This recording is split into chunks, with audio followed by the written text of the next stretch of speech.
والفجر فجر کی قسم، وليال عشر اور 10 راتوں کی، والشفع والوتر اور جفت اور طاق کی، والليل إذا يسر اور رات کی جب جانے لگے.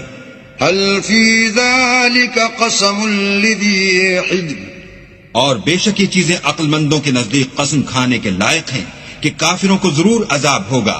ألم تر كيف فعل ربك بعاد کیا تم نے نہیں دیکھا کہ تمہارے پروردگار نے عاد کے ساتھ کیا کیا؟ إرم ذات العماد جو ارم کہلاتے تھے، اتنے دراز قد، التي لم يخلق مثلها في البلاد کہ تمام ملک میں ایسے پیدا نہیں ہوئے تھے. وثمود الذين جابوا الصخر بالواد اور سمود کے ساتھ کیا کیا جو وادی قرا میں پتھر تراشتے اور گھر بناتے